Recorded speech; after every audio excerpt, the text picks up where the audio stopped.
बिस्मिल्लाहिर्रहमानिर्रहीम। अस्सलाम वालेकुम रहमतुल्लाहि व बरकातुहू। हम लोगों ने तर्जुमतुल कुरान शुरू किए हुए हैं और ये उस सिलसिले की 8वीं वीडियो है। सूरह मुबारक नंबर 8 तरतीब के हिसाब से हमारी तर्जुमतुल कुरान की जो किताब के मुताबिक, और वो है सूरह नखल। सूरह नखल कुरान मजीद की 16वीं सूरत है। ये 14वें पारे में शुरू होती है। इसकी 16 रुकू हैं और 128 आयात हैं। शहद की मक्खी को नखल कहा जाता है और इस सूरह मुबारक की आयत नंबर 68 में शहद की मक्खी का जिक्र है, इसी वजह से इसका नाम सूरह नखल है। एक्सरसाइज पहले करते हैं।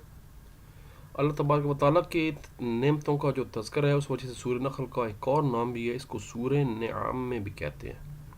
नेमतों को जो नेमत का जमा होती है वो निआम होती है। हर वो चीज़ जो अल्लाह तबारक व तआला की याद से गाफिल करते उसे तागूत कहते हैं। सूरह नखल में कुरान मजीद के लिए एक और लफ्ज़ इस्तेमाल आया, वो है ज़िक्र। हमने ज़िक्र को किया। ज़िक्र के जो लफ्ज़ है वो भी कुरान पाक के लिए आया है। यहाँ पर जिसका जितना हक है अगर उसे इतनी अता की जाए तो इसे क्या कहते हैं? इसे अदल कहते हैं। और किसी शख्स को अगर उसके हक से ज़्यादा दे दिया जाए तो उसको एहसान कहते हैं।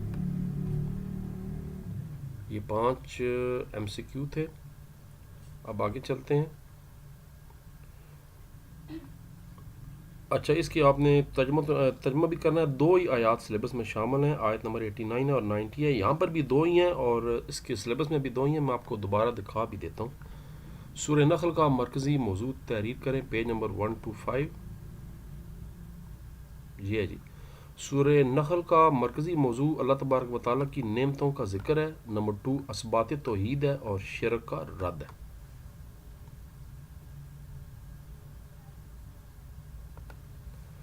सूरह नखल में बयान करदा अल्लाह तबारक व तआला की कोई सी 4 नेमतें लिखें।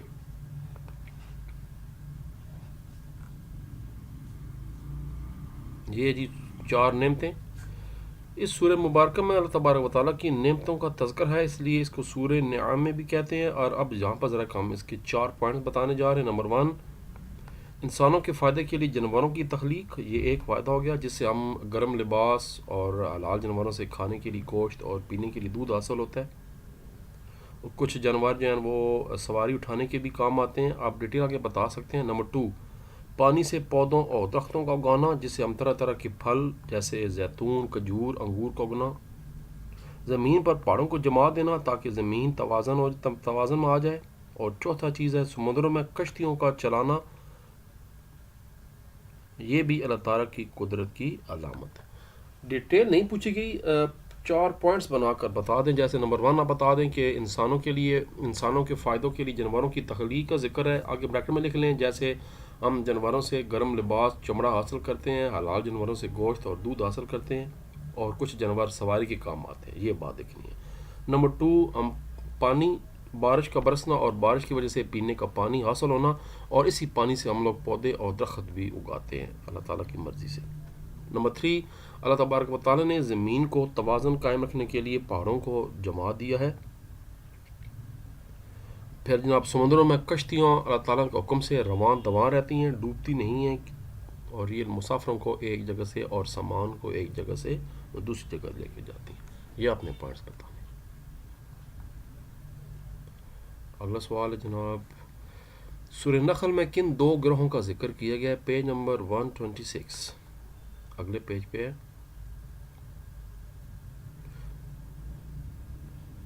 2 ग्रोहों का जिक्र किया गया है। एक ग्रोह जो है वो मुनकरीन हक का है। इसकी निशानियाँ ये हैं कि वो शिरक करते हैं, आखिरत पर यकीन नहीं रखते, एक बात। दूसरा ग्रोह अहले ईमान का है जो परहेज़गारी इख्तियार करते हैं। 2 बातें। तो 2 ग्रोहों का जिक्र किया गया, मुनकरीन हक का जो कि हक का इनकार करते हैं, और दूसरा अहले ईमान का। अगला शॉर्ट क्वेश्चन इसी के अंदर है दोबारा कि सूरह नखल में मुनकरीन हक की कौन सी निशानियां बयान की गई हैं। यही जुमला दोबारा आपने बताना है कि मुनकरीन हक की निशानियां ये हैं कि वो शिरक करते हैं और आखिरत पर यकीन नहीं रखते। यही इसमें लिखा हुआ है, बस मजीद डिटेल नहीं बतानी। उम्मीद आपको समझ आ गई कि ये इसका जो सवाल का जवाब है वो भी सिर्फ ये एक लाइन है कि मुनकरीन हक की निशानियां ये हैं कि वो शिरक करते हैं, और बेहतर है पॉइंट्स में बताएं। और नंबर 2 कि वो आखिरत पर यकीन नहीं रखते। اگلا شارٹ کوسچن ہے دعوت دین کے کوئی سے 2 اصول تحریر کریں، پیج نمبر 126. لو جی 126 آ گیا. یہ ہے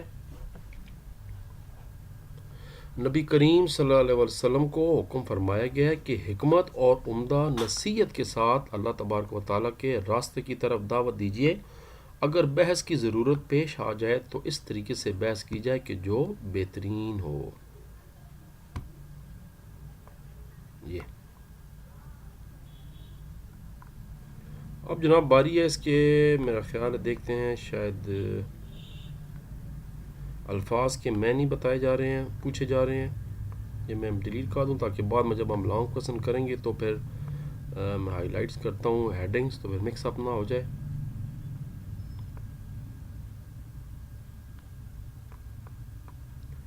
چلیں جی،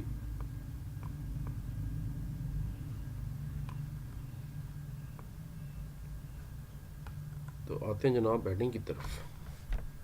اگلا سوال، مدرجہ ذیل قرآنی الفاظ کے معنی لکھیں. جناب معنی میں نے یہاں پر آپ کی آسانی کے لیے لکھ دی ہیں، اور یہ جہاں پر ہماری سورہ مبارکہ ختم ہو رہی ہے وہاں پر بھی ہیں. یہ ہم دیکھ لیتے ہیں جی. یہ سورہ مبارکہ،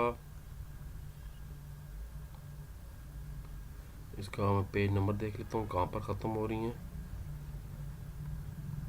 وہاں پر بھی الفاظ کے معنی دیے ہوئے ہیں جہاں پر ایکسرسائز ہے.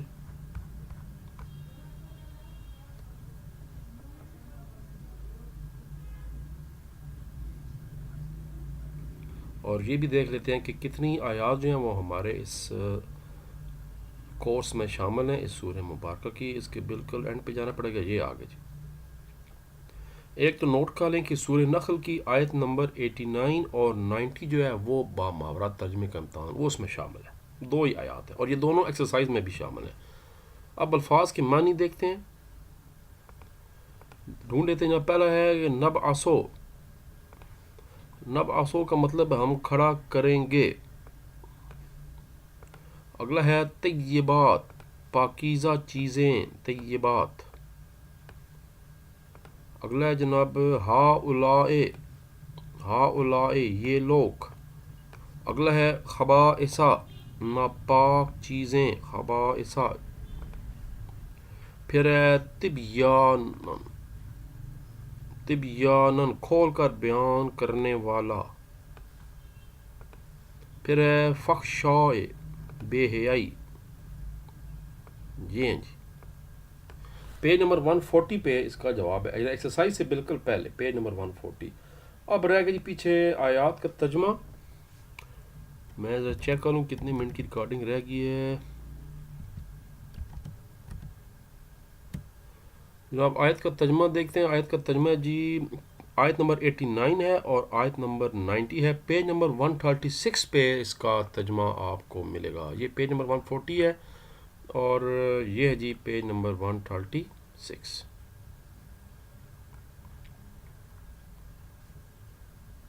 یہ 137 ہے اور یہ ہے 130. یہ اکٹھی دونوں ہیں. یہ پیج نمبر، یہ آیت نمبر 89 کا ترجمہ ہے. اور جس دن ہر امت میں سے ان پر ایک گواہ انہی میں سے ہم اٹھائیں گے اور ہم آپ صلی اللہ علیہ وسلم کو ان سب پر گواہ بنا کر لائیں گے. اور ہم نے آپ صلی اللہ علیہ وسلم پر ایسی کتاب نازل فرمائی ہے جس میں ہر چیز کا واضح بیان ہے اور ہدایت اور رحمت اور خوشخبری ہے مسلمانوں کے لیے. اور اس کے بعد وہ آیت ہے جو عموماً جمعے والے دن جو ہے نا وہ خطبے کے دوران آخر میں پڑھی جاتی ہے. ان اللہ یأمر بالعدل والاحسان وایتاء ذی القربى وینہی عن الفحشاء والمنکر والبغی یعظکم لعلکم تذکرون. بے شک اللہ تبارک و تعالیٰ حکم فرماتا ہے عدل کا، احسان کا، رشتہ داروں کو حقوق دینے کا، اور وہ منع فرماتا ہے بے حیائی سے، برائی، ظالم، شرکشی سے. وہ تمہیں نصیحت فرماتا ہے تاکہ تم نصیحت حاصل کرو. صدق اللہ العظیم.